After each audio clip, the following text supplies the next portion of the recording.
Bonjour et bienvenue à toutes et à tous dans le sommet d'éducation Apprendre et grandir dans la joie.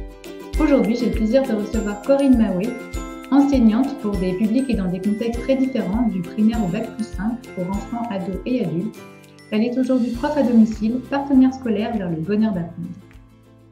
Bonjour Corinne et bienvenue dans le sommet. Merci de participer. Bonjour Emeline, merci aussi. Grande première pour moi, mais très joyeuse et puis surtout une envie qui datait d'il y a très longtemps. Donc voilà, merci de m'avoir contactée. Avec plaisir. Pour commencer, est-ce que tu peux nous parler un petit peu de ton parcours ? Je pense que ça a du sens après pour que les personnes comprennent bien ton positionnement. Alors, je suis un pur produit professeur. Je suis enseignante depuis plus de 25 ans. Et d'aussi loin que je me souvienne, même quand j'étais élève, j'apprenais mes leçons dans le grenier où on m'avait installé un tableau et où je jouais au professeur pour apprendre en fait mes cours. Donc, faire très, très synthétique, c'est que l'école, pour moi, ça a été un lieu d'épanouissement extraordinaire. Ce n'était pas le cas à la maison. Et à l'école, je trouvais la sécurité, l'accueil et je peux vraiment dire l'amour dans le sens, la relation humaine de qualité. Tout était bien. Je suis belge, j'ai fait mes études en Belgique. Et donc, je crois que c'est resté, que je sois prof ou élève. Pour moi, l'école, c'est un lieu d'épanouissement. Donc, je pense que c'est pour ça que ça fait plus de 25 ans que je suis enseignante, que j'ai enseigné, si je fais très court, autant avec des adultes dans tout ce qui était insertion professionnelle. Donc, ça va de l'apprentissage du français pour des étrangers à des techniques de recherche d'emploi, etc. Dans des entreprises également. Ensuite, dans des écoles privées pures et dures, écoles de commerce, etc. Et puis, les écoles Steiner, donc des écoles dites avec pédagogie alternative, où j'y ai passé pratiquement 15 ans dans plusieurs écoles. Et depuis 5 ans, j'ai créé ma propre activité qui s'appelle J'apprends comme je suis. Et donc, je ne fais plus que pour le moment des cours à domicile. Et ça va du soutien scolaire. Alors moi, je m'étais dit du soutien scolaire, de l'aide aux devoirs, à tout ce qu'on veut. Et en fait, il se fait que je suis surtout avec des élèves en décrochage scolaire, en phobie scolaire, en dégoût de l'école, en grosses difficultés, autistes, etc. Et puis, étonnamment, et c'est là que ça a du sens que je me présente, tout d'un coup, ils se remettent à avoir envie de travailler et ils retrouvent le sourire. Donc voilà, je crois que c'est de ça qu'on va parler. Comment est-ce qu'on peut être étiqueté en décrochage scolaire, se faire renvoyer de collège, enfin vraiment dans des situations quand même graves pour des enfants, et en même temps, en si peu de temps, parce que je ne suis pas une magicienne, quoi, mais comment se fait-il qu'en si peu de temps, hop, l'envie revienne et certains réintègrent et d'autres réussissent leur diplôme et d'autres trouvent d'autres voies, peu importe. Mais voilà, donc ça fait sens, je pense, de se pencher sur le pourquoi, qu'est-ce qui se passe dans ce cas-là, quoi. Voilà. Alors, qu'est-ce qui se passe ? Alors, qu'est-ce qui se passe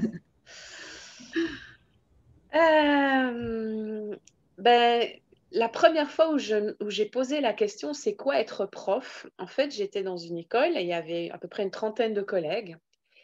Et j'ai posé la question. Eh bien, curieusement, je n'ai eu aucune réponse. Visiblement, la question était vraiment difficile. Alors, j'ai entendu, je suis dans cette école pour telle et telle raison, etc. Mais c'est quoi le geste être prof? Et puis, on m'a dit, on a entendu ta question, on la retient, mais on passe au point suivant. Et en fait, je n'ai jamais eu aucune réponse.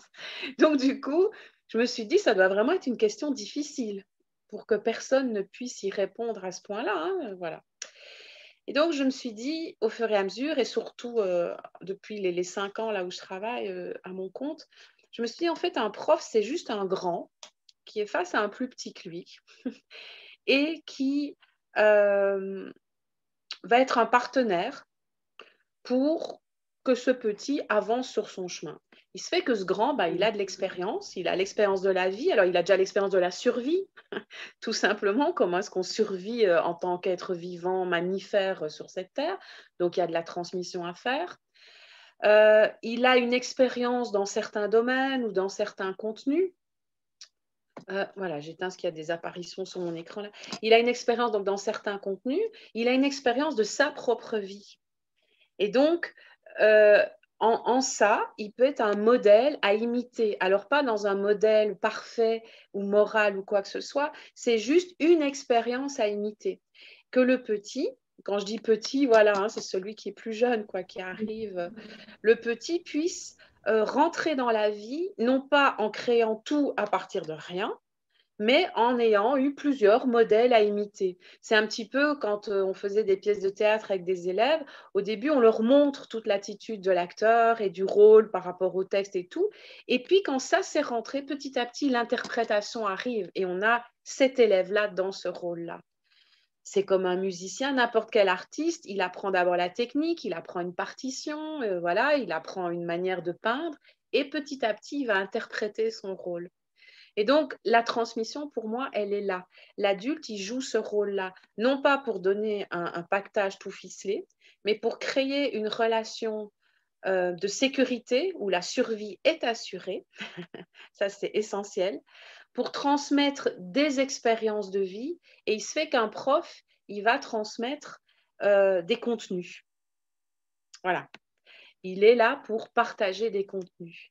Mais, et je le retiendrai toujours, quand j'ai fait mes études d'agrégé, j'ai un professeur qui m'a dit, qui a nous posé la question, lui, et je m'en suis souvenu plus tard, c'est quoi être prof? Et il nous disait, le rôle du professeur, c'est uniquement d'apprendre à l'élève à poser des questions. L'exemple, on demande à un enfant, va chercher mon collier dans la chambre.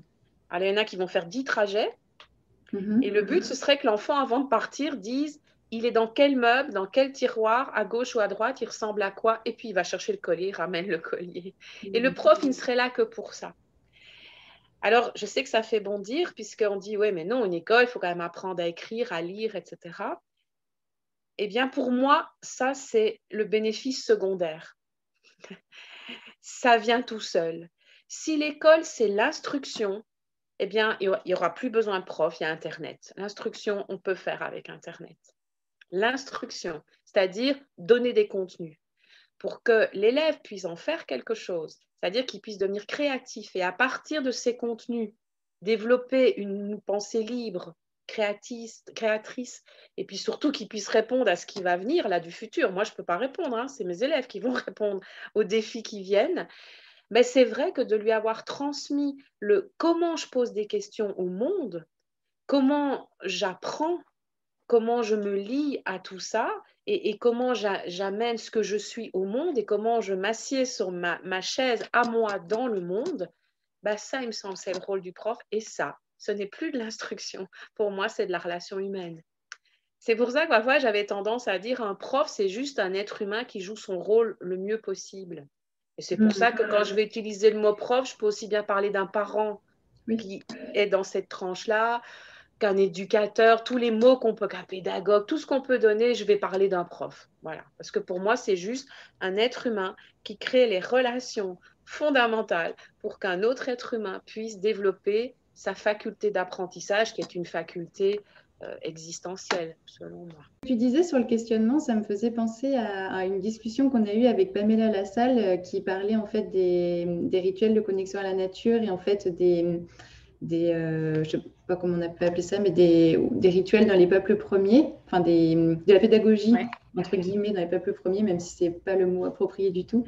Et bref, en tous les cas, elle parlait du fait qu'on pratique vraiment l'art du questionnement, en fait, dans ces peuples-là. Et en fait, l'adulte a vraiment un rôle de questionneur. Et tu vois, moi, ça me faisait penser à Socrate et à sa maïotique. Tu sais, vraiment l'art de poser des questions. Et je ne sais pas ce que tu en penses, toi. Est-ce que finalement, on pourrait dire... Enfin, j'avais l'impression dans ce qu'elle disait que dans l'absolu, quasiment, bien sûr qu'il y a un moment donné où on va apporter du contenu en fonction des questions des enfants, c'est évident. Donc, ça me parle vraiment, ce que tu dis, qu'on apprend à l'enfant à poser des questions. Et comment l'adulte, lui, apprend à être dans une posture où lui-même pose des questions, si tu veux. Tu vois, qu'il ne part pas du principe qu'il sait ce que l'enfant doit apprendre. Enfin, tu vois ce que je veux dire? En fait, alors, il y a deux choses. C'est vrai qu'apprendre à l'enfant à poser des questions, évidemment, à partir d'un contenu qu'on lui amène. Mais ce qui serait... Donc, ce n'est pas un problème d'amener des contenus. Et c'est l'attitude intérieure, je pense qu'en tant qu'adulte, en tant que prof, on a face à ce contenu. J'avais pour habitude de dire à mes élèves, quand je donnais des cours d'histoire, je dis, je n'ai pas été témoin des événements. tout ce que je vous ramène, j'ai essayé de le recouper, de l'analyser, que ça ait du sens pour moi. Et je crois à ce que je dis. Mais gardez toujours ouvert que peut-être un jour, on va découvrir autre chose. Et à partir du moment où moi-même, j'apprends avec ce sens critique, en me posant des questions et en gardant toujours à cette idée, je sais ça maintenant, mais peut-être qu'il y a autre chose, ou je fais l'hypothèse que c'est ça, on va partir de ça, mais ce n'est qu'une hypothèse, mais je m'y lance à fond et j'y crois. Je trouve qu'à ce moment-là, inconsciemment, il y a quelque chose qui se transmet à l'élève, que il n'y a rien de figé. Alors déjà, pour lui, ça va lui permettre ce type d'apprentissage où il va rester en questionnement permanent, mais pas en doute, pas dans un doute. Moi, je viens d'avoir un élève qui me dit que le prof de maths lui a dit oui, je sais que de toute façon, tout ce que je vous apprends, ça ne sert à rien. Ça, c'est de la démagogie. En fait, ça, c'est le prof qui a peur de se faire chahuter parce qu'il se dit que les maths, c'est pas top ou qu'il n'a aucune autorité, puis il va essayer d'être copain avec ses élèves en leur disant, vous savez, je sais que ça, c'est ahurissant. Voilà. Allez dire, je vous dis ça, mais je ne suis pas sûre. Non, c'est pas entretenir un doute et un flou artistique. C'est vraiment, en fait, avoir, je pense, une attitude scientifique ouverte. Si on écoute les mathématiciens au départ, ils posent toujours des hypothèses. Pour moi, ça devient problématique quand ils disent que c'est la réalité du monde. Oui, exactement. Oui, or, les maths, s'il y a bien quelque chose qu'on ne peut pas expérimenter dans beaucoup de domaines, c'est la réalité de la chose. Ce sont des modélisations de la réalité, mais on peut pas. Le calcul, oui. Là, on peut l'expérimenter, on peut le vivre autrement que par l'intellect.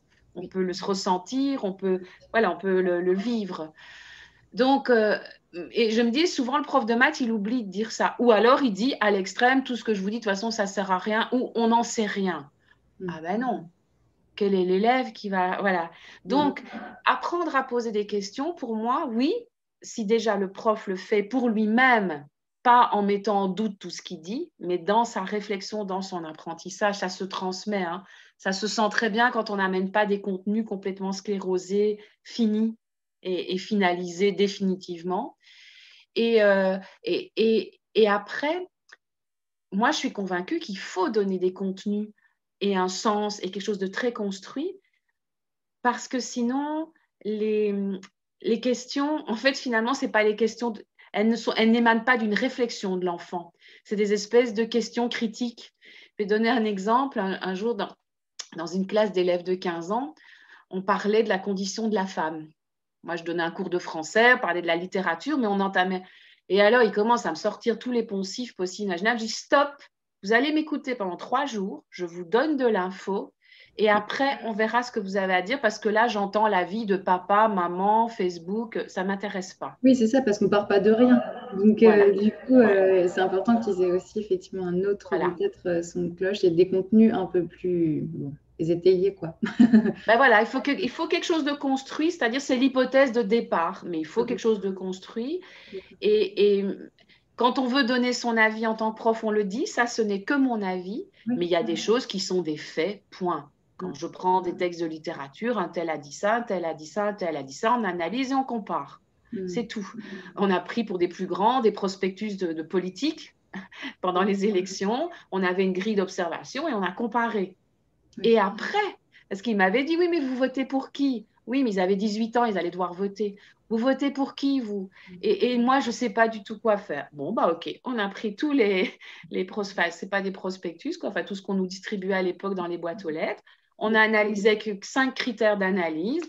Et à la fin, c'était très comique parce que c'était une évidence qu'ils allaient voter de cette façon-là. Et c'est ça que vous voyez? Or, pourtant, j'ai dû expliquer plein de données. Qu'est-ce que c'est? Voilà. Je crois, juste pour revenir sur ce qu'on disait sur l'art du questionnement de l'adulte envers l'enfant, c'est qu'en fait, dans ces peuples-là, finalement, le contenu, il vient de l'observation de l'enfant lui-même parce qu'en fait, il vit dans la nature, il observe des tas de choses en permanence et du coup, l'adulte pose des questions à partir de ce qu'a vécu, de l'expérience de l'enfant, de ce qu'il a observé, etc. Donc, tout à fait. Là, quand on parle d'histoire ou de philosophie, forcément, il faut un contenu de départ, autrement, on parle de rien. C'est ça, ben c'est ça. Soit l'observation, elle vient de la nature, elle vient de ce qu'ils sont en train de faire et ils posent des questions. Et en général, ce que je trouve bien, c'est que l'adulte fasse aussi, quitte à ce qu'il fasse dans son coin, mais on vit. Ou alors, effectivement, le contenu de l'expérience, c'est ce que le prof amène quand on est dans des classes, voilà. Oui. Mais c'est ça, je pense vraiment une pensée qui, maintenant on le sait en neurosciences, une pensée qui se construit à partir aucune émotion, aucun ressenti qui n'est pas dans une expérience sensible, elle n'aboutit à rien, elle n'est pas valable. Newton, il cherchait la gravité, c'est le jour où il a lâché, qu'il a eu la pomme qui est tombée, que ça a fait tilt. Et franchement, je ne suis pas du tout une spécialiste des neurosciences, donc que les spécialistes ne s'énervent pas, mais c'est une piste qui est vraiment maintenant établie dans les neurosciences, qu'il faut faire l'expérience sensible. Oui. Voilà, et on peut donc comprendre pourquoi les élèves ont tellement de mal avec les maths, par exemple. Oui. C'est le calcul, oui. C'est active aussi hein, de manipuler comme quand tu. Enfin moi c'est ce que j'aime bien par exemple dans la pédagogie Montessori, c'est tout ce qui est autour des maths parce que je trouve que c'est tellement concret que ça peut que parler aux enfants et quitte à ce qu'après on aille évidemment plus dans l'abstrait, mais déjà bâtir sur quelque chose de vraiment vécu en fait, tu vois, de vraiment expérimenter. C'est pour ça que je fais une différence entre le calcul ou les fractions, etc. et les maths. Ouais. Je précise, puisqu'on est sur le calcul, moi j'ai eu des profs, des collègues comme ça dans les écoles Steiner, par exemple, qui avaient eu beaucoup de mal avec les maths. Hein, ils appelaient les maths en général. Et donc, par exemple, quand ils enseignaient les fractions, ça devenait une prise de tête, donc ça devenait hyper intellectualisé. Et si, comme je disais tout à l'heure, l'attitude intérieure du prof, c'est le souvenir de la difficulté qu'il avait face à cette matière tellement rébarbative, c'est fichu. Qui cuisine ou qui demande à un collègue de le faire à sa place. Mais vous voyez, c'est parce que je pense aux parents qui doivent accompagner parfois dans les devoirs et qui se remémorent et qui émotionnellement revivent l'enfer de ce qu'ils ont dû vivre eux-mêmes en tant qu'élèves. C'est ça qu'on transmet en fait. Et voilà, et comme j'ai dit en présentation, moi j'ai eu la chance que l'école, c'était mon lieu d'épanouissement en tant qu'humain, émotionnellement, sensiblement. Donc du coup, peu importe la matière, même quand c'est pas mon truc, c'est pas grave, on va chercher et on cherche ensemble. Alors cherche ensemble avec un élève, il s'éclate, c'est fini, il n'y a plus rien qui lui résiste. Voilà, donc c'est vraiment, j'ai toujours être vraiment partenaire, quoi. On est vraiment les deux doigts d'une main, et là c'est vraiment étonnant, Ce que tu dis, ouais, vraiment depuis tout à l'heure, c'est qu'à la fois le partenariat, être vraiment dans l'attitude, dans une démarche d'emmener en fait les enfants, enfin les jeunes avec toi dans un chemin voilà, ouais, de découverte au final. Tu leur apportes des choses, mais tu leur apportes pas ça comme des vérités absolues, tu leur donnes du contenu, tu leur dis voilà, réfléchissez maintenant, expérimentez, faites-vous votre... En fait, j'expérimente avec eux presque en direct puisque c'est comme ça que moi je l'ai fait aussi. Mais alors après, je ne leur ramène pas en disant expérimenter. Je leur ramène, et pendant que j'amène, mais c'était ça le plus difficile à expliquer, il y a quelque chose en moi qui se met en observation de comment chacun va se lier à ce que je suis en train d'amener. Et c'est la deuxième étape. Qu'est-ce que c'est qu'être prof? Et après, c'est comment ils vont se lier. Donc moi, au départ, ce que j'essaye de créer, c'est une ambiance de sécurité et affective, mais dans le sens, je ne suis pas en train de dorloter tous mes élèves, mais il y a quelque chose vraiment de l'ordre de l'amour avec un sens très général qui circule. On est en train de créer un groupe d'êtres humains. Voilà. Et moi, je suis là pour créer ces conditions-là. Après, j'amène un contenu et la première chose que je fais, j'observe comment chacun se lie à ce contenu. Parce que je vais en avoir un qui est comme ça. Là, je sors même de l'écran. Bah oui, il sort de mon champ de vision. Il est écroulé sur sa table. Je vais en avoir un qui est madame, toutes les 5 minutes et qui n'écoute pas la moitié de ce que je dis. J'en ai un qui va dessiner. Il peut y avoir, là je parle vraiment d'une classe par exemple, mais quand on a 2 ou 3 enfants, on voit bien aussi que tout le monde est différent. Et donc, je regarde comment chacun, et petit à petit, j'essaye d'introduire dans ma manière d'amener toujours le même contenu, la façon dont chacun va pouvoir le prendre. Alors, je donne un exemple, un élève très agité. Je ne dois pas m'énerver en tant que prof, il me semble, si cet élève a besoin de se lever. Il a besoin de bouger pour m'écouter. Alors, ça peut paraître étonnant, hein. Et j'avais des classes de 35, donc qu'on ne me dise pas « Ouais, mais dans un groupe, ce n'est pas possible d'individualiser. » Si. on peut permettre à un élève, et j'avais des soupapes, mais ça c'est parce que la relation avant était de confiance et elle était installée, il avait le droit de sortir quand ça n'allait pas, d'aller faire un tour et de revenir. Cet élève comprenait très très vite ce que je disais. J'avais aucun doute là-dessus. Il allait rien rater. Il allait prendre l'air, il sortait. J'en ai qui regardent par la fenêtre. Je leur dis pas, regardez-moi dans les yeux quand je parle. Il y a des profs qui exigent ça. Ben non, il y a des élèves qui ont besoin de faire 3 choses en même temps pour pouvoir rester concentrés. Et il y en a de plus en plus. Ça paraît étonnant, mais c'est comme ça. Or, combien demandent de rester droit, strict? Voilà, quand on choisit un métier en tant qu'adulte, on choisit en fonction de ce qu'on est. Pourquoi est-ce qu'un enfant ne pourrait pas choisir sa façon d'apprendre? Ils ont tous appris à marcher d'une façon différente.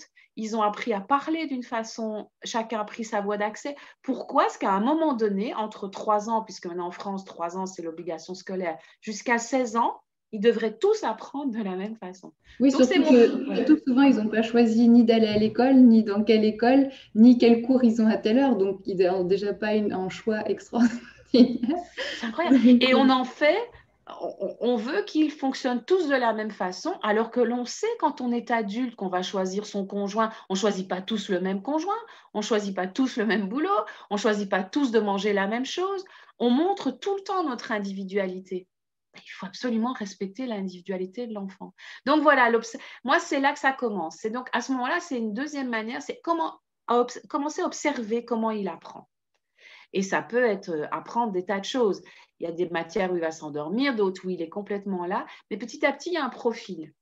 Et là, en fait, outre les facultés d'observation, c'est vrai que c'est là que les pédagogies peuvent servir un adulte. Alors, je précise tout de suite que pour moi, les pédagogies, ce n'est pas fait pour les enfants. C'est fait pour les adultes, pour que les adultes arrêtent de bousiller les gamins qui ne demandent qu'à apprendre. C'est une faculté naturelle d'apprendre.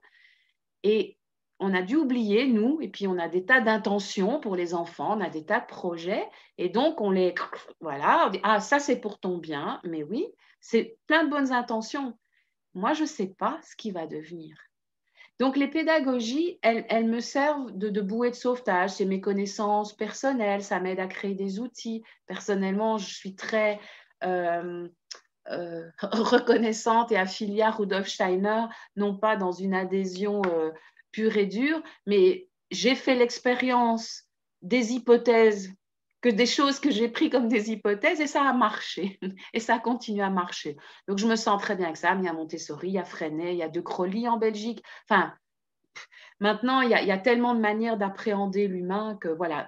Alors, évidemment, plus on sait de choses comme ça, plus on a de chance que notre observation soit riche, fine, et que les outils qu'on puisse créer soient adaptés. Ça, effectivement. Mais par contre, je vais donner un exemple pour me faire comprendre. Un enfant qui ne colle pas à une pédagogie que nous, en tant qu'adultes, on trouve extraordinaire, l'enfant n'est pas bizarre, hein. Il n'est pas anormal. Je vais donner l'exemple d'une petite fille dans un jardin d'enfants d'une école Steiner, à 5 ans.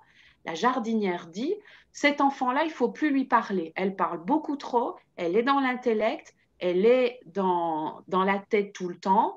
Or, en sous-entendu, Steiner dit qu'à cet âge-là, l'enfant doit être dans le faire, la volonté, etc. L'expérimentation, le toucher et tout. Donc, je ne lui parle plus, comme ça, elle sera obligée d'aller vers le faire. Alors là, je suis atterrée, quoi. Non, mais ça arrive tout le temps, ça. Et c'était une bonne intention, c'était cet enfant va trop vite, elle va s'intellectualiser, il faut qu'elle suive les différents stades d'évolution de l'enfant. Non, Steiner n'a jamais dit ça. Steiner, il propose des principes généraux de nature humaine. D'ailleurs, en allemand, c'est allgemein, enfin, il dit, voilà, généralité sur la nature humaine. En français, on dit principe de nature humaine. Ce n'est pas tout à fait la même chose. Et donc, elle, sa volonté, cet enfant, elle la mettait dans cette... Parce que quand il parle de la volonté, c'est ce qu'on fait sans réfléchir. C'est, voilà, ça vient de ça. Ben, elle, sa volonté, c'était dans l'expression orale. Ce n'était pas du tout une intellectuelle.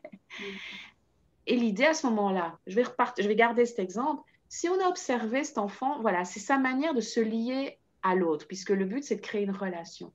Eh bien, je rentre dans cette relation de cette façon-là.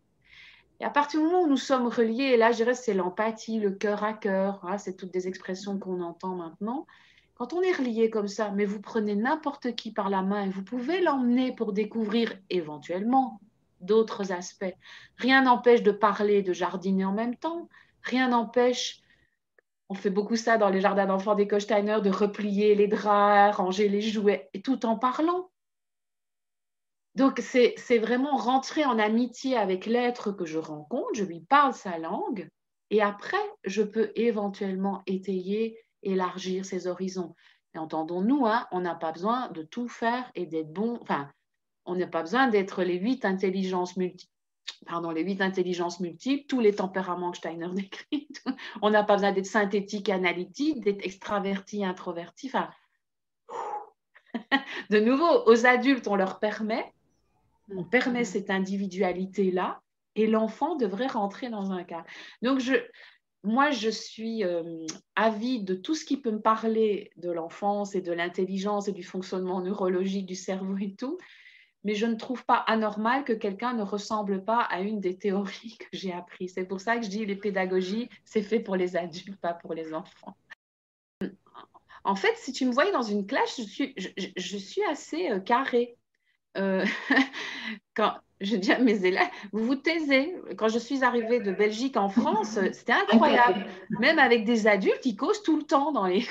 Et j'ai dit non, moi... Tu veux dire Pardon? En France, tu veux dire? Ah oui, c'était impressionnant. Quand j'ai été enseignante en Belgique et que je suis passée en France, je me retrouvais dans des auditoires et tout, et les gens parlent et ça rentre et ça sort. Ah, moi, c'était carrément... au début, on se dit, un raisonnement, ils sont grossiers, qu'est-ce que c'est que ça? Ou je ne suis pas intéressante. Et puis, je me suis dit, non, apparemment, c'est culturel. C'est culturel, ouais. Et donc, moi, j'expliquais à mes élèves, ben non, je veux que vous vous taisiez. Donc, vous voyez, et après, je demande, à votre avis, pourquoi? Ben parce que je pense que c'est les meilleures conditions pour que vous entendiez ce que j'ai à dire. Mais par contre, je ne leur disais pas, c'est une marque de respect. C'est inadmissible. Ça, non, c'est juste parce que je pensais que c'était les meilleures conditions pour de se taire. Par contre, je parle un quart d'heure, pas plus, dans une classe toute seule. Et après, je laisse la part. Bah oui, sinon, j'ai quelques tempéraments, là, ils deviennent fous, quoi. Donc, être souple, c'est... Je vais le dire autrement. Je vais le dire qu'en fait, l'enfant me dit quelle est sa pédagogie. L'enfant me dit tout de lui. Il me dit, voilà comment tu dois te comporter avec moi. Et à partir du moment où je le sais, je ne fais pas mes expériences personnelles. Je fais ce qu'il m'a demandé de faire. Voilà, c'est ça. Donc, du coup, ce n'est pas souple parce que lui, il est très clair dans ce qu'il me dit inconsciemment. Et moi, j'essaye d'être très rigoureuse dans mon observation et dans le lien que je tisse avec lui. Et à partir de là, j'ai une manière très procédurière de fonctionner, c'est-à-dire, voilà, je le rattache à tel type de tempérament, on y viendra peut-être, à tel type d'intelligence, à tel mode de fonctionnement, etc. J'ai des cases en moi qui s'ouvrent et du coup, ça me permet, comme je dis, de créer des outils adaptés, de directement, d'avoir la manière qui fait que lui, bah, il va comprendre en 3 minutes, quoi. Parce que quand je donne des cours particuliers, je ne fais pas 24 heures par semaine. Hein, les parents, ils ne pourraient pas suivre financièrement. Donc, quand tu fais passer un élève d'un 6 de moyenne sur 20 en maths et en 3 mois, avec 1 heure par semaine, il passe à 17 sur 20, je n'ai pas fait de miracle. Qu'est-ce qui s'est passé? Et en fait, bah, c'est ça. C'est juste, je le reçois comme il est. Et avec ce qu'il est, je fonctionne de cette façon-là. Et alors, il est en sécurité, il vit une expérience positive. Donc, sécurité, on est dans le cerveau reptilien. Il vit une expérience positive, on est dans le cerveau limbique. Son néocortex, on va dire le fonctionnement rationnel, s'ouvre et toutes ses capacités intellectuelles s'ouvrent. Et là, il apprend tout seul. J'ai même presque plus besoin d'être là. Et ben, on en est à ce point-là. On en est à ce point-là, c'est ça. C'est vraiment le regard, cet enfant dont je parle en maths, même les parents pensaient qu'il était feignant, il faisait pas ses devoirs, il était rêveur, il était enfermé sur ses jeux d'ordinateur, etc. 2 cours, je dis, non, attends, ce gars a d'une intelligence incroyable, il percute à une vitesse incroyable. Juste, ça s'appelle dans la pédagogie Steiner un flegmatique. Et un flegmatique, il ne faut pas lui rentrer dedans. Il ne faut pas dire, bon, tu te bouges là parce que tu vas mettre la table tout de suite, tu arrêtes, tu vas… Non, on ne fait pas comme ça avec un flegmatique. On fait ça avec un flegmatique, c'est fini. Il s'arrête, il se fige. Par contre, on rigole, on dit ouïe, ouïe, ouïe, ouïe, ouïe. Bon, allez, on va essayer ça. Et hop, c'est parti. On met de l'humour, par exemple, et on dit, mais on va y arriver, je te promets, de l'enthousiasme. Il se colle à vous, il est parti. Mais alors, du coup, il se rend compte qu'il réussit. Et s'il se rend compte qu'il réussit, très vite, il devient autonome et il réussit tout seul. En 3 mois, comme je dis, il avait son 17 sur 20 de moyenne et il a eu 18 sur 20 au brevet en maths, quoi. Alors que le garçon était à 6 sur 20. Je l'ai vu qu'1 heure par semaine, même pas pendant les vacances de Toussaint, quoi. Hein, c'est pour dire que ce n'est pas les contenus, on s'en fiche un peu. Mais par contre, moi, je voulais réussir à comprendre ce truc de maths que je ne… Voilà. Et puis voilà. Donc, juste là pour revenir là-dessus, c'est super intéressant ce que tu dis. Et puis effectivement, je pense que peut-être que tu pourras nous expliquer un peu plus, enfin rapidement, mais un peu plus précisément ce que c'est que les tempéraments dans la pédagogie, juste comme ça par curiosité. Mais ça peut être utile effectivement d'avoir en tête des grilles de lecture. Après, je pense que, j'imagine, tu fais attention de ne pas pour autant coller des étiquettes. Disons que déjà, je pense que c'est chouette d'avoir plusieurs références. Oui. Voilà. Est-ce que tu veux que je te donne, voilà, moi, quelques grilles comme ça que j'ai? Okay. Bon. Oui. Alors, je vais par exemple parler des intelligences multiples. Donc, alors, j'ai noté le nom de la personne qui a mis ça, c'est Howard Gardner. Alors, donc, ce serait qu'il y aurait 8 intelligences de fonctionnement cérébral pour comprendre les choses, pour appréhender la réalité, pour résoudre des problèmes.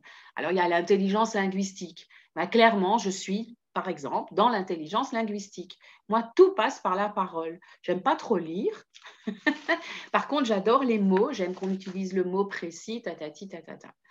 Donc, voilà, l'intelligence linguistique. Il y a également l'intelligence kinesthésiste. Alors ça, c'est des gens qui vont avoir besoin de toucher, on ressent les choses dans les tripes, ils ont besoin de tourner l'objet dans tous les sens, de regarder comment ça se passe. C'est vraiment de le vivre kinésistément, hein, c'est dans le muscle, quoi, jusque dans le physique. Et puis, on va avoir l'intelligence logico-mathématique.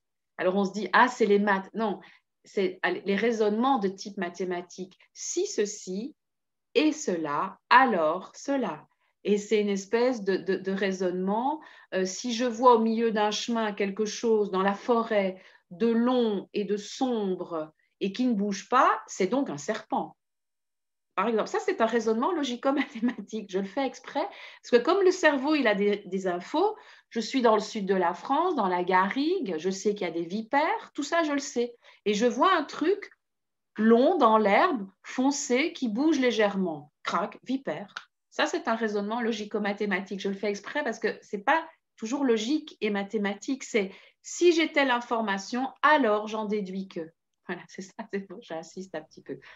Petit clin d'œil aux mathématiciens et à la logique que nous croyons. Voilà. Alors, on a aussi des intelligences naturalistes. Celui qui va tout ordonner, qui va tout classer, qui est très lié à la nature. C'est typiquement l'homme de la Renaissance, les grandes explorations, on revenait avec des tas d'animaux, soit dans des bocaux, soit on mettait un éléphant et un rhinocéros ensemble dans une arène, on regardait ce que ça… Voilà, ça, c'est des intelligences naturalistes. Bref, et ainsi de suite. Et bien souvent, on en a plusieurs, on en a une dominante. C'est très intéressant d'en développer plusieurs.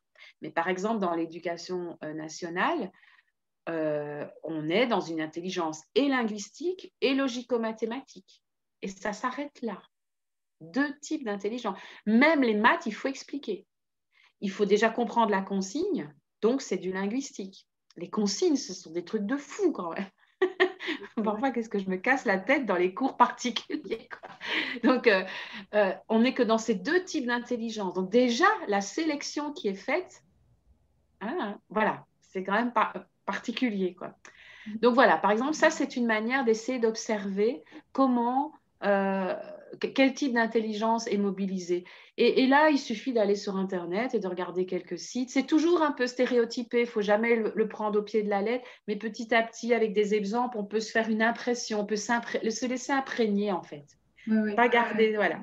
Oui, puis c'est important, comme tu disais aussi, d'avoir ça en tête. pour observer l'enfant sans préjugés de il est intelligent ou il n'est pas intelligent, juste Voilà. comme tu disais, juste avec deux intelligences qui sont très valorisées dans le système Voilà. éducatif. Mais... Et pire, c'est non seulement ces deux intelligences-là, après il y a les critères d'évaluation. Un professeur dans l'éducation nationale est formé, il a 4 points pour ceci. Alors juste là, hein, aller à la ligne, passer 2 lignes, ça a des points, toutes ces choses-là. Et l'enfant croit qu'il est intelligent ou pas, quoi. Oui, parce qu'en plus, il y a la manière de restituer, parce qu'un enfant qui va, enfin, je ne connais pas très bien hein, ce dont tu parles, mais un enfant qui va avoir une grande intelligence naturaliste, il va peut-être avoir, je ne sais pas, 1000 observations à la minute, mais s'il n'est pas forcément, comment dire, très apte à rendre, justement à exprimer ça, à rendre tout ça, ce qui fait que c'est totalement invisible à l'adulte qui va se dire, oui, bah, enfin, tu vois, qui va rien voir. C'est surtout qu'on va exiger cette richesse intérieure qu'il a. Enfin, il va par exemple pouvoir le restituer si on l'accompagne en forêt. Oui, et voilà. il va tout, voilà. Mais comme l'exigence la forme est d'une exigence, enfin vraiment, c'est impressionnant. Un prof en terminale, lorsqu'il corrige les épreuves du bac, il a une liste de mots. J'espère que je ne vais pas faire bondir des collègues qui regarderont ton sommet d'éducation. Mais il y a des points qui sont attribués suivant que les mots sont dits ou pas. Oui. Non, mais on ne critique pas, là, on va bien préciser qu'on n'est pas là pour critiquer quoi que ce voilà, soit. C'est juste c'est une réalité. Les possibilités voilà. et le regard qu'on peut avoir. Voilà, c'est une réalité. Et même pour un prof de l'éducation nationale, justement, de se dire, mais tiens, j'ai peut-être la liberté de faire autrement. À partir du moment où on prend conscience que tout le système d'évaluation est basé sur la mobilisation de 2 types d'intelligence selon des critères mais offrez-vous le luxe de faire autrement. Moi, les élèves que j'ai, ce n'est pas pour en faire des marginaux. La plupart veulent passer leur diplôme et les réussissent. Donc, le but, ce n'est pas du tout, vous voyez, mais c'est le chemin. Et si le chemin n'est pas dans la joie, il n'y a pas d'apprentissage. Si le chemin n'est pas sécurisé, il n'y a pas d'apprentissage. Si le chemin n'est pas dans une relation humaine sécurisante, il n'y a pas d'apprentissage. Ouais, et c'est ça qui me désole, quoi. Voilà. Et parce que, quand même, le jeune sort avec l'image qui ne vaut rien, quoi. Oui, et là, par contre, je critique quand j'ai des collègues qui vont porter des jugements sur des élèves épouvantables parce qu'ils ne rentrent pas dans leurs critères d'évaluation et qui n'ont plus le recul de se dire ce ne sont que des critères. Oui. Et je veux que l'élève soit capable de me faire un texte construit comme ça. Pourquoi pas? C'est légitime. Faire une disserte, c'est quand même se faire comprendre d'autrui, argumenter, c'est un bel atout dans la vie. Mais dire à un élève qu'il est bête parce qu'il n'a pas satisfait à ces exigences-là, là j'ai un souci.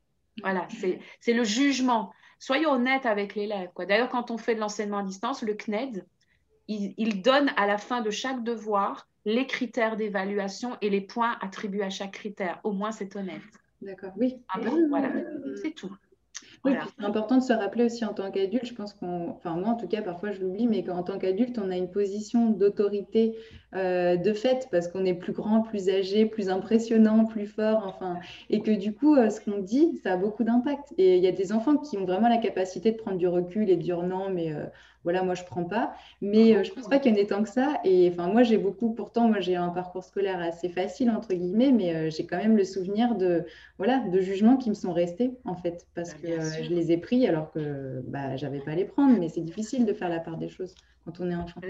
Le prof, c'est dans la société, moi je dis il y a 3 zones de pouvoir pour moi. Il y a le prof, le pouvoir par le savoir. Il y a le militaire, le pouvoir par la force. Par la force, oui. Et alors, je vais juste mettre le mot entre guillemets, il y a le curé, le pouvoir par le lien au monde moral. Hein, je mets entre guillemets. Ces 3 endroits où si on n'a pas la conscience de ce pouvoir, comme tu dis, mais on fait des dégâts monstrueux. Donc, c'est vraiment des endroits, et moi je le dis en toute humilité, je sais que je peux manier le verbe, je sais que je peux faire croire n'importe quoi à n'importe qui. Je le sais que je peux faire ça. Eh bien, c'est la chose dont je me méfie le plus chez moi, et je n'arrête pas à dire, tout le temps je dis aux élèves, c'est ce que je te dis, là ce n'est que mon avis. Il faut vraiment quand même, ça c'est primordial, cette conscience qu'on a un pouvoir énorme. On détient le savoir, c'est un pouvoir informel, mais c'est du pouvoir, quoi. Je ne Ouais. parle pas de mettre des notes, des punitions et de ne pas donner de diplôme, mais Mm. rien que le statut, quoi. Ouais, non, ça c'est clair. Ouais, mais même entre adultes, d'ailleurs, ça me fait penser à Isa Padovani, tu as dû entendre ce qu'elle dit aussi, enfin, ce qu'il dit, il dit ne me croyez pas, faites-en l'expérience. Et ça, je trouve ça Voilà, vraiment précieux toujours. d'oser dire ça quand on est une telle figure d'autorité et que beaucoup de gens quand même suivent avec, enfin, comment dire, avec beaucoup de confiance, tu Tout vois. à fait. Mais voilà, C'est d'avoir tout à cette fait force de ça. dire non, ne me croyez pas, faites-en l'expérience. Faites-en. Ben, vous savez, voilà, Ecksteiner, ben, moi, c'est ce qui s'est passé. Un jour, j'ai entendu voilà, je me suis retrouvée dans les écoles Steiner, je ne raconterai pas pourquoi, et j'ai entendu quelque chose, ça a fait tilt, j'ai commencé à lire, beaucoup de gens m'ont déconseillé, oui, mais tu sais, Steiner, et des gens qui étaient profs Steiner, oui, mais ça a quand même vieilli, tu sais, c'est d'une autre Ah oui. époque, etc. Ah oui, oui, oui. Et donc, il ne faisait plus comme ça. Et moi, j'ai dit, bah, je vais déjà démarrer par ce qu'il a dit lui. Je vais en Oui. faire l'expérience. Et ça a marché. Moi, je dis, à partir du moment où ça marche, moi, je suis vraiment, c'est Oui. vraiment, il faut qu'une pensée soit exprimée clairement, c'est-à-dire qu'on puisse suivre par la pensée ce qui est dit. Est-ce que ça fait sens ou pas? Après, on prend ça comme une hypothèse, pourquoi pas? On en fait l'expérience. Et si ça ne marche pas, c'est pas que c'est nul ce que l'autre a dit, mais pour nous, ça ne marche pas. Donc, on change. Voilà. Oui. Et Bah ça, c'est important aussi parce que pour même beaucoup de thèmes comme l'alimentation, la santé ou n'importe quoi, j'ai remarqué que ouais, souvent une personne voit que ça fonctionne pour lui ou elle et puis du coup essaie de convaincre tout le c'est monde ça. que c'est la bonne Et, solution. et, et ça On est part tous voilà, différents. ben, on est typiquement dans le rôle du éducateur, alors au sens large, qui croit avoir les clés du bonheur pour l'autre et qui, d'une très bonne intention, va expliquer ce qu'il doit faire. Moi, je crois qu'il faut oser dire, bah là, alors avec Isa Padovani, on est dans oser dire je. Voilà, quand je disais aux élèves le silence, enfin, je disais toujours, je ne suis pas d'accord, j'ai besoin de ça et ça pour fonctionner. Je ne leur disais pas, vous avez un comportement inadmissible. Alors, et j'ai appris tout ça, hein. Je l'ai certainement dit, hein. Et je l'ai appris parce que je l'ai entendu. J'ai dit non, mais ça me choquait. Donc, tout ça, c'est formalisé. Comme je dis, ça fait plus de 25 ans que j'enseigne, hein. C'est un chemin, hein. Mm. Et je ne dis pas que tout ce Oui, que oui, je c'est ça. fais, mais c'est un Mm. chemin de conscience. Simplement, il y a des moments, on n'a pas, tu parles d'Isa Padovani, on n'a pas le recul, hein. Et en tant que parent, c'est compliqué d'être parent et prof, hein. C'est très compliqué. Oui, Bon, oui. donc on était sur des grilles, voilà, On parlait des grilles. hein, Mm. d'avoir des paramètres d'observation pour essayer d'avoir une observation la plus fine possible parce que, bon, bah voilà, comme je dis, avec un parent, c'est plus compliqué d'observer son enfant finalement qu'un professeur dans une classe. Alors, donc, moi, voilà, ça, les intelligences multiples. Et pour dire, c'est un élève qui a fait un travail de fin d'études sur ça. Et j'ai découvert, grâce à lui, les intelligences multiples. Pour dire que, voilà, hein, c'est vraiment un chemin. Alors, évidemment, la pédagogie Steiner. Et donc, voilà, parlons des tempéraments. Alors, de nouveau, là, je vais prendre beaucoup de précautions parce que souvent, même dans les écoles Steiner, les tempéraments, ils sont un peu stéréotypés. Et c'est souvent des sujets de rigolade sur le dos des élèves ou entre collègues. Donc, ça vaut le coup d'aller voir ce que Steiner en dit. Et de nouveau, d'essayer de s'imprégner, de se faire des images. C'est toujours pareil, de ne pas juste le garder dans la tête froidement. Alors, Steiner, il définit 4 types de tempéraments. Goethe en avait parlé avant, on en parle dans la médecine bien avant. C'est des mots sanguins, flegmatiques, colériques et mélancoliques. Ça n'a rien à voir avec le fait de faire des colères, d'être colérique, le flegmatique qui est tout mou et qui fait rien. Non, ce sont des mots, il faut les détacher de la signification française. Ça a un rapport même avec le physique, mais tout ça, je ne rentre pas dedans. Si je veux juste donner une image de chaque tempérament. Le colérique, je dirais que c'est celui qui ne comprend pas que les autres ne fonctionnent pas comme lui. Il fonce. C'est celui qui laboure le champ sans penser à la peine que ça lui donne. Est-ce qu'il n'y a pas un moyen plus court d'y arriver? Il fonce. Tout est dans la volonté. Il ne se pose pas de questions.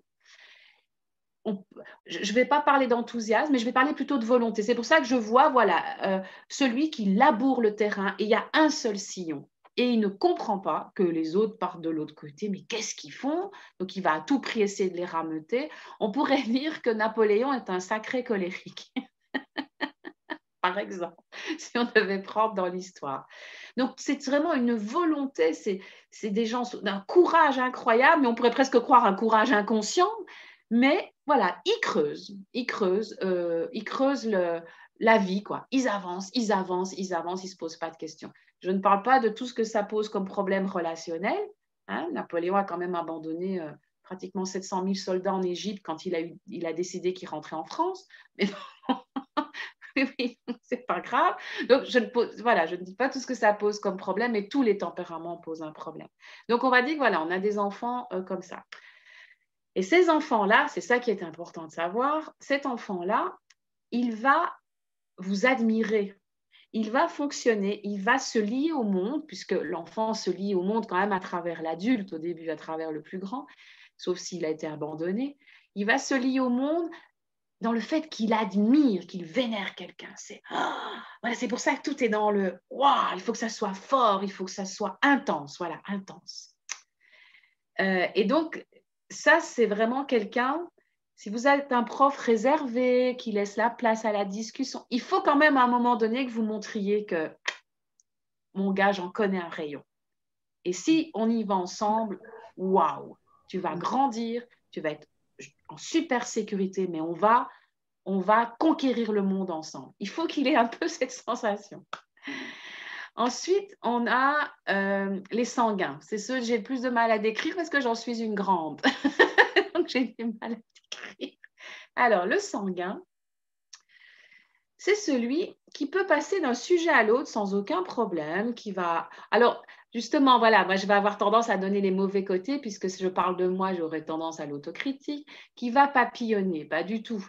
C'est pas papillonner dans le sens où il va pas approfondir les choses, mais rien n'est grave, justement. Et puis, ah, il a cet avis-là, celui-là. Ah ben oui, ça, c'est intéressant. Ah oui, mais attends, parce que regarde ce qu'il dit, lui, c'est intéressant aussi. En fait, il essaye de composer avec tout le monde. Alors, on dit souvent, c'est des métiers de diplomate, de communicateur, etc. C'est quelqu'un pour qui rien n'est jamais très grave. Une capacité de résilience assez intéressante. Beaucoup dans la communication, dans fédérer les choses, voilà, rassembler tout le monde dans une espèce de joie assez intéressante. Et par exemple, voilà, ça on dira que c'est le sanguin. Sanguin a quelque chose de fluide, il y a de la fluidité. Autant le colérique, c'est pas très fluide, c'est très puissant hein, pour labourer, c'est pas très fluide. Par exemple, le colérique, sur un chemin, il va voir un caillou, il va pousser le caillou pour y arriver. Et ben, un sanguin, il va prendre de l'élan, il va faire toc, toc, puis il va sauter au-dessus du caillou. Voilà, si on veut un peu voir. Et il va beaucoup se moquer du colérique. Hein. C'est très compliqué. Et le colérique ne va pas supporter le sanguin. Il va trouver qu'il n'a pas assez de résistance, qu'il n'a pas de volonté. Voilà, si je caricature. Ensuite, il y a le mélancolique. Alors, le mélancolique n'est pas quelqu'un nécessairement dépressif. Hein. Un sanguin peut être dans la mélancolie et un colérique aussi à certains moments. Mais le mélancolique, c'est celui qui, dans une cour de récréation, va regarder tous les autres jouer. Il va rire, ça va le faire sourire, mais il ne va pas se mêler au jeu. Il va les regarder. Il va éventuellement leur dire « Oh, ça serait beaucoup mieux si on changeait telle règle du jeu. » Il reste un peu à l'extérieur. Il est très centré sur lui-même, pas égocentrique.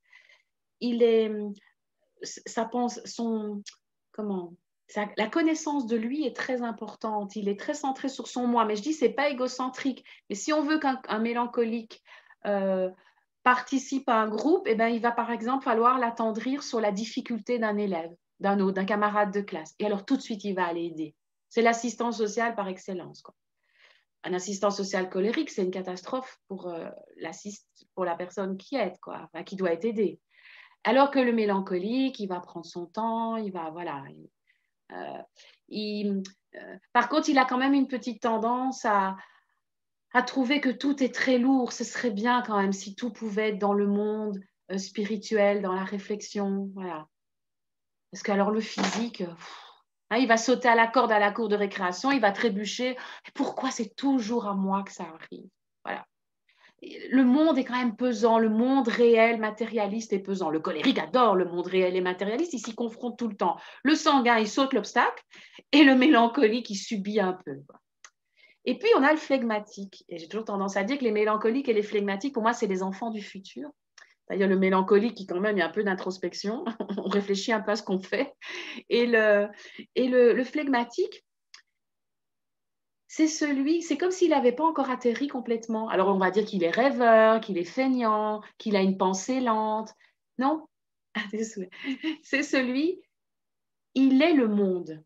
Quand on lui dit à un flegmatique, tu viens mettre la table tout de suite, il vient dans 1h30, il ne se rend pas compte qu'il a passé 1h30. Alors évidemment, on va dire, ouais, t'aides jamais personne, t'es trop lent. Alors pourvu qu'il ait un frère ou une sœur colérique, alors là, c'est l'enfer, parce que le colérique, il a mis la table tout de suite dès qu'il a entendu qu'on demandait à son frère, parce qu'il savait que de toute façon, il mettrait des heures. Mais c'est juste parce que le flegmatique, il est le monde. C'est comme s'il n'était pas encore individualisé. Donc, et contrairement à ce qu'on croit, il perçoit tout. Mais il ne va pas retenir les noms de ses camarades, ça n'a aucun intérêt. Il vit tout un peu dans les tripes, je dirais, parce que tout le traverse et ressort.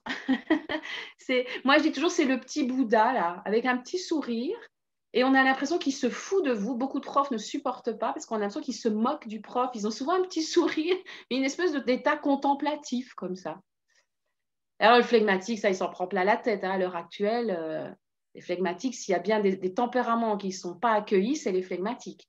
Il n'est pas question de rêver, il n'est pas question de ne pas être à l'heure, il n'est pas question de ne pas être efficace. Bon. Alors que ça va être quelqu'un qui va vous démonter toute la maison, tous les objets, parce je pense qu'Einstein était un flegmatique. Ils adorent savoir comment tout fonctionne. Par contre, remonter le truc n'a aucun intérêt.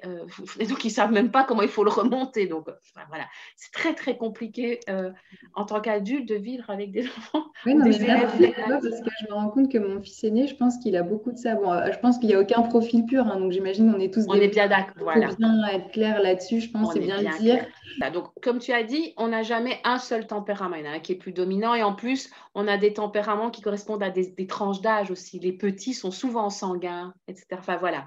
Donc, tout ça, il faut quand même étudier le sujet. Il ne faut justement pas caricaturer la chose. Voilà, ça, c'est important de le dire. Je le redis et je le redis pour tous. On ne colle pas des étiquettes, c'est juste, voilà, tu vois ce que tu viens de me dire. Moi, je trouve que ça, tu vois, ça va m'aider à être plus patiente et plus... c'est pas de la tolérance, mais avoir la beauté de son côté un peu lunaire, quoi, par moment, tu vois. Et Steiner disait effectivement, il n'y a aucun tempérament qui est bon ou mauvais. Il y a juste à un moment donné, par exemple, je vais reprendre un flegmatique, il faut l'aider à sortir de son monde, il faut l'aider à atterrir. Ça, je trouve, c'est le rôle du grand. Parce que là, il est question de survie. Steiner dit, si vous ne faites pas ça avec un flegmatique, vous allez tomber dans le niais, quoi, l'enfant qui devient vraiment niais. Donc, il faut aller le chercher. Mais de quelle façon aller le chercher? Comme je dis, lui rentrer dedans, c'est même pas la peine. Et au bon âge, la bonne responsabilité. Quand j'ai une maman qui me dit qu'à 15 ans, son enfant flegmatique n'est pas autonome dans le travail, c'est normal. Et en plus, comme je lui ai dit, bien sûr qu'il est autonome quand il fait ses bricolages à lui. Il est tout à fait autonome. Oui, souvent, c'est ça. Oui. Alors, du coup, on dit il met de la mauvaise volonté pour l'école, il est pas on traduit des tas de choses. Mais non, donc attention de nouveau, moi, je me tracasse si un enfant flegmatique, par exemple, n'est autonome pour aucune des activités, aucune, même celle qu'il choisit. Parce que cet enfant fait quand même du monocycle, etc. Donc, il a quand même le sens de l'équilibre, il a les pieds sur terre. Les capacités, il faut voir, parfois elles ne sont pas dans l'école. Oui, mais est-ce qu'elles existent ailleurs? Si elles existent ailleurs, on s'en fiche. L'école, je sais que je vais encore faire bondir des collègues, c'est un bénéfice secondaire, l'apprentissage des matières. Ça sert à développer des capacités. Si on peut développer des capacités en étant dans les bois, en faisant de la cuisine, en visitant le monde et en étant, je ne sais pas, sur un bateau en train de faire le tour du monde, vérifions que les capacités humaines utiles à la survie en tant qu'être humain sont développées. Pour moi, la matière scolaire n'est qu'une manière comme une autre de développer des capacités. D'accord. Voilà. On est d'accord et c'est un beau message. Est-ce que tu as un autre message à donner aux parents justement parce que c'est facile à dire. Moi, par exemple, mes enfants sont petits, donc quelque part, c'est peut-être plus facile aussi pour moi que si j'avais un enfant, mettons, au lycée, tu vois. Comment on fait en tant que parent pour se détendre avec ça? Parce que, Oui. tu vois, Déjà, oui, parce que déjà, on a la croyance que de réussir ses études, c'est réussir sa vie. ben oui, bien sûr, tout part de Donc ça. déjà, ça, c'est une croyance. Donc, Ouais, j'invite tout le monde à aller travailler là-dessus. Je ne suis pas thérapeute, mais mais d'accord. déjà, ça n'a rien à voir. Donc déjà, ça n'a rien à voir. Comme j'ai dit tout à l'heure avec le flegmatique, il faut aller le chercher. Il ne faut pas le laisser. Moi, je disais à cette maman, vous exigez, mais vous lui avez dit 3 jours à l'avance. Ou par exemple, au-dessus de la table, il y a un papier où il est marqué, tu fais tes devoirs, ou on fait les devoirs avec l'enfant, parce qu'on trouve normal de l'accompagner. En fait, je crois que le conseil, c'est quand on trouve qu'il fait des choses anormales. D'accord. Donc, on pourrait se dire ça. Quoi qu'il en soit, je veux que mon enfant sache lire, Ouais. mais pour qu'il sache lire, j'observe comment, par exemple, il se lie aux tâches ménagères, quand il est dans le jardin ou dans la rue, qu'est-ce qu'il fait, comment il joue avec ses camarades, et j'étudie son profil d'apprenant. Et quand j'ai ça, je lui apprends à lire, mais à sa façon à lui. Et je t'assure qu'il n'y en a aucun qui dit non. Ils disent non à la méthode, ils disent pas non à l'objectif. Tous les enfants veulent lire, tous ont envie d'avoir des bonnes notes, tous ont envie d'être comme les autres. Mais si le chemin pour y arriver est tellement éloigné de leur être, est tellement douloureux, mais carrément, leur cerveau va bloquer. Ouais, bien sûr. Le rôle du subconscient, c'est de veiller à ce que l'être ne souffre pas, puisque le but est que l'être humain reste vivant le plus longtemps possible. Or, s'il y a de la souffrance, il va mourir plus tôt. C'est un principe de survie du psychisme. Donc, si le subconscient a le souvenir d'une expérience scolaire quand il était à la maternelle, où le cerveau limbique, donc émotionnel, est pratiquement omniprésent, que ce souvenir est inscrit comme une souffrance, mais le jour où, ce subconscient qui n'est pas très subtil, hein, lui, il repère quelques éléments, il se dit « Oh, on est nouveau dans un système où il va souffrir. » Il suffit qu'il voit un tableau, des porte-manteaux avec des anoraks pendus. Pour lui, ça y est, c'est l'époque où ça allait très mal. Ben, c'est foutu. C'est un phénomène neurologique. Ça coupe l'accès au néocortex. Encéphalogramme plat. Il y a une vidéo d'Isa Padovani là-dessus qui est à mourir de rire, mais qui est extraordinaire. Vous perdez votre élève, quoi. Vous le perdez. Il est en mode survie parce que son subconscient se rappelle de la souffrance. J'ai des élèves qui sont capables de s'endormir devant moi. Si je vais, par exemple, demander à une élève alors tel texte, etc. J'ai une élève autiste, par exemple. Alors, haut potentiel et autiste. Je lui pose une question de manière scolaire sur un texte. Je la vois, elle s'éteint. Je n'ai rien à dire. Elle me dit, elle s'éteint. J'en ai un autre qui a été beaucoup plus âgé qu'elle, phobie scolaire, harcèlement, etc. Si je lui pose la question, qu'est-ce que tu as retenu de ce que tu as regardé toi-même et tout, pas grand-chose et tout. Il suffit que je dise, oh, j'ai vu un reportage où ils disent que, etc. Et tout. Je trouve ça complètement idiot. Pouf, ça y est, il me lâche tout le contenu. Parce qu'il n'est pas dans un contexte scolaire. Donc, il suffit que je prenne ma voix de prof avec la question formulée comme le subconscient l'a enregistrée. Oh, attention, là, on est à l'école. Vas-y, coupe tous les circuits, éloigne-le de cet endroit, il va souffrir. Et ils peuvent s'endormir devant moi, sur un écran, quoi. C'est impressionnant. Et ça, c'est des fonctionnements neurologiques. Donc, pour encourager les parents, c'est de dire, ils peuvent tous apprendre et bouger. Évidemment, comme dit, hein, en tant qu'adulte, on n'aime pas tout faire et tous de la même manière. Donc déjà, il faut accepter que l'enfant fasse ça. Mais il y a des bases. Savoir lire, écrire, comprendre une consigne, orale, écrite, ça vous sauve la vie et calculer. Je dirais ça vous sauve la vie quand même dans notre monde actuel. Donc imaginons que c'est ça qu'on veut développer scolairement. Observez l'enfant, voyez écoutez-le vous dire comment il apprend, et puis mettez les outils en route, et votre gamin, il apprendra à lire.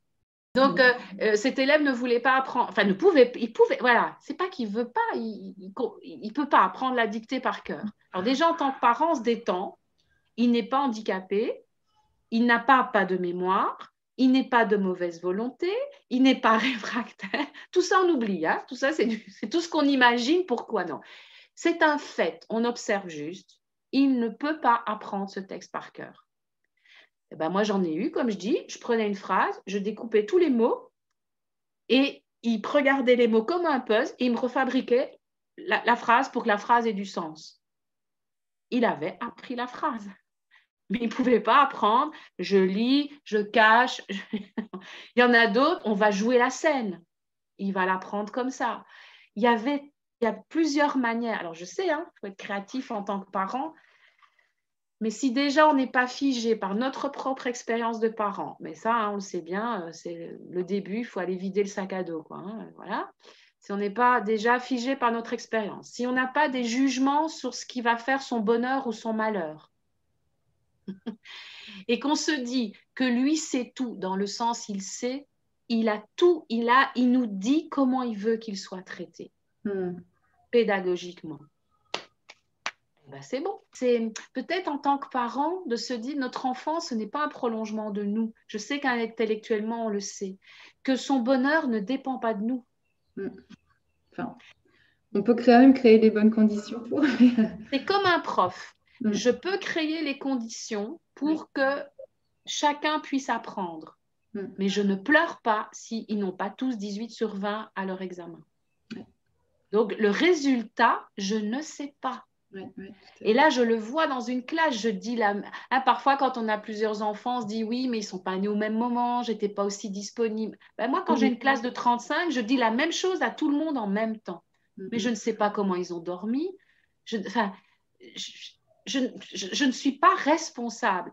Je peux être un stimuli. Par contre, moi, j'ai intérêt à avoir suffisamment de conscience pour me dire, j'ai parlé pour les 4 tempéraments. J'ai parlé pour les introvertis et les extravertis. J'ai parlé pour, en PNL, encore une grille d'observation, pour les auditifs, les kinesthésistes, etc. J'ai parlé pour mes 8... Voilà, et c'est ça qui est dur dans le métier de prof. C'est d'arriver dans un seul cours à ce que tous les modes d'apprentissage aient trouvé leur porte d'entrée. Et pas que dire, le manuel ira au cours de travaux manuels, l'artistique aura le cours... non. C'est dans le cours d'histoire, il faut que chacun ait trouvé sa porte d'entrée.